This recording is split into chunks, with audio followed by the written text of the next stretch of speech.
Hi everyone, so I'm going to be talking about Sarah K. Claim that genetically modified crops are beneficial for third world countries, and her secondary claims were genetically modified crops produce high yield. Another one was genetically modified crops reach third world countries, and her last one was examples of modified crops in underdeveloped nations. So my response to her main claim is that genetically modified crops are damaging to third world countries due to health risks, environmental hazards, and economic disasters. For her first response to the first secondary claim about the increase in yield amount,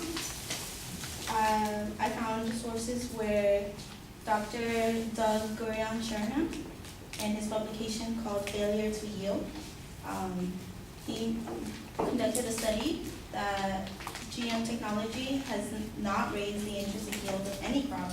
The intrinsic yield of corn, soybeans did rise in the 20th century, but that was not a result of GM traits.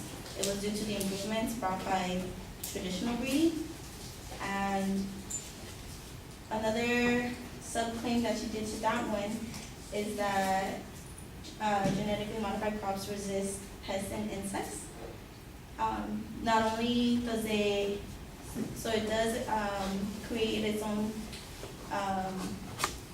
pesticide against pests and insects, but it also is damaging to the environment because of a decrease in monarch butterflies and caterpillars. There's a toxin within the corn, genetically modified corn, and in an article by Deborah Whitman, she claims that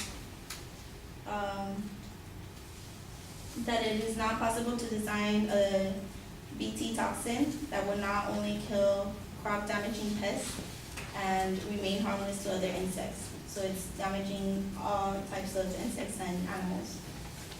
To the second claim,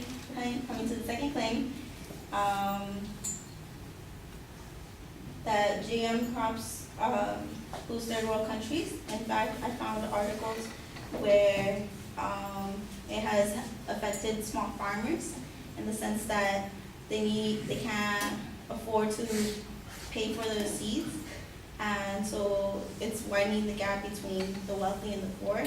So cases like in India, where the cotton production of genetically modified cotton was very successful. There was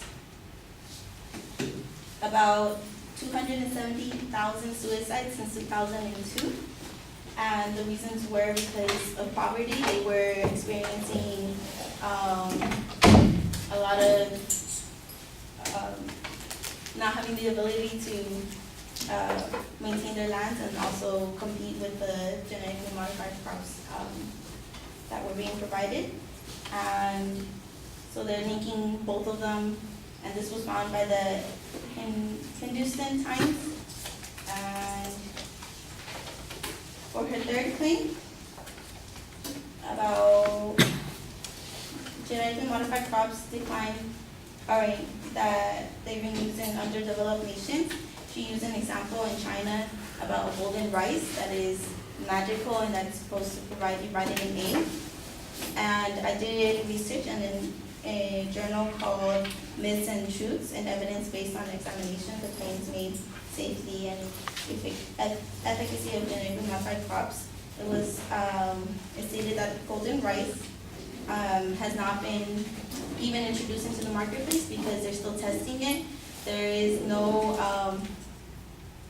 proof that it actually gives you enough vitamin A, so that they're creating a new rice to provide to people, and so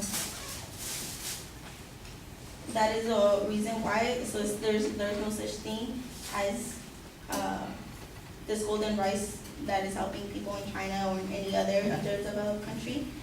She also mentioned Africa, and they try to do the cotton production equivalent to the one in India, in Africa, but a recent study by also the same document concluded that 500 hectares were damaged. So then that means 90% of the area of cultivation was destroyed, and so it has not been successful in Africa. So overall, genetically modified crops has not helped third world countries in the sense that they do not give the amount that they're supposed to provide. They're hurting small farmers, and they are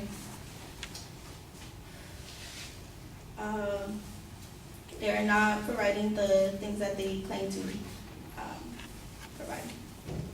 That's it.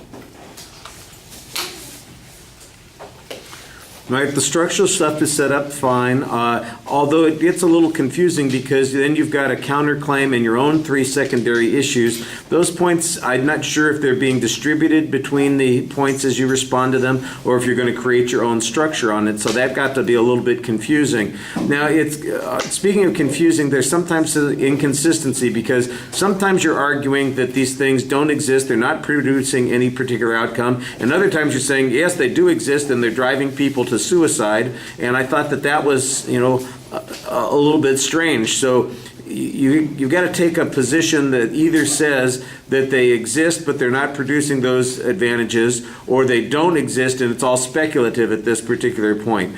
Or you can take a path that says some of the things exist, but they're not the things that the advocate is talking about. I think that would be a reasonable way to go about it as well. The claim that it's damaging to the environment sounds like it's largely based on some butterfly issue, which I did not think was very clearly explained. I'm not exactly sure how butterflies are thriving, because as far as I know, they don't eat corn. So how is it that they get involved with the toxins that are going to be found in that corn? There needs to be an explanation of that point, and it wasn't very clear. On the second point, you've got 270,000 farmers committing suicide because they've been driven into poverty because GMOs are so successful that they can't compete with them. Now, like I said, this is one of those things that seems like it's an inconsistency, because later on you're talking about how it's all pie in the sky stuff, and here we have something that's working the way it's supposed to work, but it's having this negative effect that you're talking about. So there needs to be some clarification on that. The third point, the golden rice appears to be particularly speculative at this point. It's just hypothetical. The source that you cite says that it hasn't been produced yet. That's okay. It was not clear to me whether or not the harms that you cite to the cultivating areas was a result of genetically modified organisms. I don't know why it is that the examples that you're citing apply to the argument, so that needs to be clarified a little bit more. I thought you had a very nice summary, though, trying to make clear how the arguments were being put together and how they respond to the points that you're presenting. All right, we are going to continue.